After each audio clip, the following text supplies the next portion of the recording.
there was an event going on headed up by Donald Trump and, shockingly, joined by his rivals Rick Santorum and Mike Huckabee, the last two Republicans to win the Iowa caucuses 4 years ago and 8 years ago. So let's talk about that event first with, well, a favorite of ours, Byron York, Washington Examiner, who's on the ground. You were at Trumpapalooza, were you not, Byron?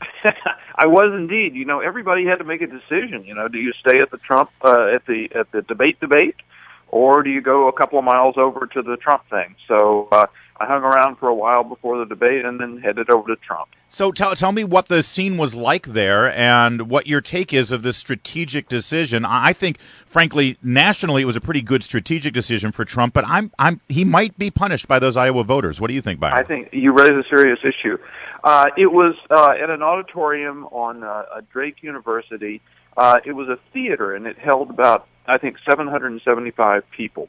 When I got there was a huge line. I can't tell how many, but it was way more than probably double the number of people that could be held inside the event. So they were waiting out in the kind of cold, freezing weather. Got inside, and Trump actually had promised a different sort of event, and he did deliver a different sort of event. He spoke less. He actually shared the stage not only with Huckabee and Santorum, but also with a veteran and some other people. So it was, and he wasn't sort of amped up Trump, calling people stupid, citing his polls and all of that stuff. He was dialed back a bit. The question of the gamble thing is really super interesting. You have to remember that the Republican National Committee, in its infinite wisdom, has allowed just one debate in Iowa before the caucuses. There were 3 of them last time in 2012 before the caucuses, but this time just one. So in this one debate, 90 hours before people to go vote, Trump skips. It's a huge gamble. Yeah, it is, and it'll be interesting to see how the voters in Iowa, take to that. The other thing, though, is I found it interesting that with Trump not in the room, I thought everybody would have, well, let's take our shot. The man's not here. Let's take Trump down a notch. What really happened in the main debate was Ted Cruz, it seems, became the person that everybody were coming after with their guns loaded.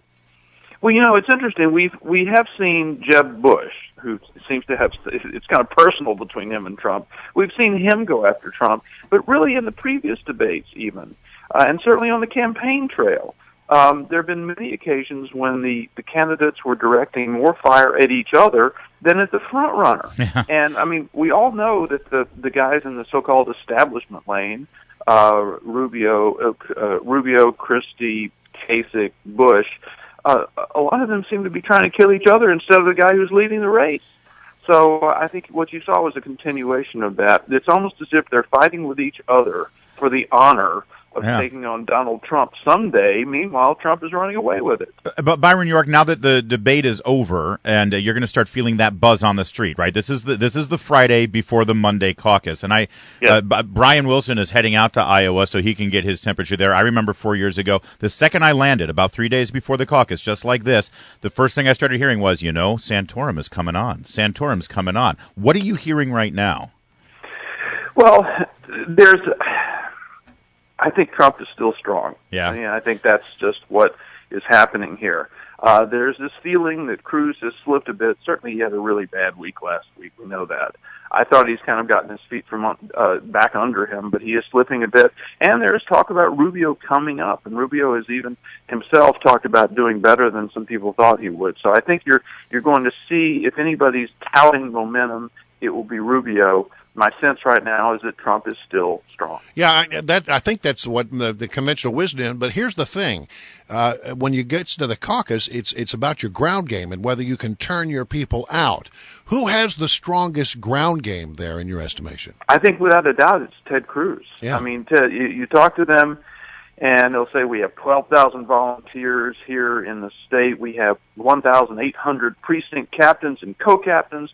We've rented these dormitories to hold people who've come from Texas to volunteer, and now we're up to 3 dormitories. They call it the Cruz Strike Force.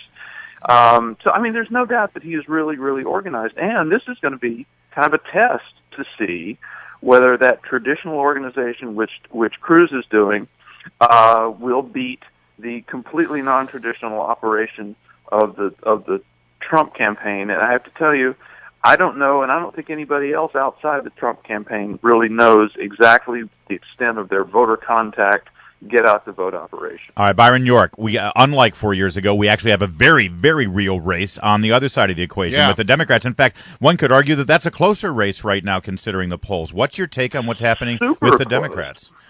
In the Real Clear Politics average of polls, Hillary Clinton leads Bernie Sanders by 0.2 percentage point. So, totally tied here. Absolutely tied. Look at the last few polls. Bernie's ahead in a couple. Hillary's ahead in a couple. I think they're at the final argument stage. Hillary Clinton has kind of taken the higher road in the last couple of days. Did you see her? She appeared at a bowling alley. Oh, yes. But she didn't bowl. Yes. Standing in front of all the lanes, like, hey, it's me. I'm Hillary. I'm just a regular person. I think they're in the final argument stage, more of a positive about themselves stage. But the Sanders people clearly sense that if they could pull off something here, given that big lead they have in New Hampshire, they could change the dynamic of the race and all the inevitability of Hillary and her firewall in South Carolina. All of that talk could go by the side as people say, how in the world could the inevitable frontrunner lose the first two contests? You always wonder, when is the cake baked? In other words, when have people sort of locked in? In Iowa, it's notoriously late, but what's your sense about that? When will the cake sort of be baked and we have a better sense of it? Well, we have seen the number of people who say they're undecided go down and down and down, and yet it's still in the 30s, I think. Yeah. People who say they're undecided or they could change their mind. Now, I went to a caucus in 2012. Caucus was, I think, at 7 p.m., so about 6:45, I'm talking to people as they come in the door. One man comes in the door, I says, so, who have you decided to support? And he looks at me and he says, don't rush me. Yeah, I know. And they had been there a year. That's right. I've been listening to it for a year. All right, Byron. All right, listen, Byron, we greatly appreciate you joining us here this morning. Enjoyed it, guys. Have a triple pork sandwich for us. It's a tenderloin pork. Gotta have one. They have all the kind. They throw bacon on there, and then they throw a pork. The actual bun is 2 pork chops.